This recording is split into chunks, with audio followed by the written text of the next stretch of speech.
Hola, muy buenas. Soy Martí Rusés. He improvisado este plató para hacer este vídeo, pero no me acaba de convencer. O sea que improvisaré dentro de la improvisación. ¿Y por qué debo ser el Grifone? Porque aparte de ser un apasionado del deporte, me encanta la natura. Pero esto no es todo. Si por algo se me caracteriza es por mi paladar. Y no porque sea bonito, sino por mi apetito.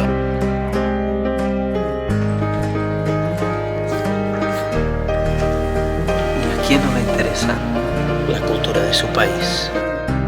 Otra cosa importante a tener en cuenta es la de demostrar a todo el mundo de que todo el público es apto para los Pirineos y de que no depende de edad, ni de un físico sobrenatural, ni del dinero.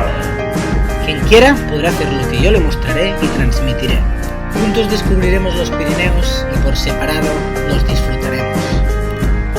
Si aún no tenéis claro si soy el adecuado o si os falta información para saber cómo soy, os doy mi palabra de que el vídeo que podréis encontrar abajo en la descripción os quitará de dudas, ya que aparte de descubrir cómo soy, podréis haceros una idea de los vídeos que haría si lograra ser el Grifón.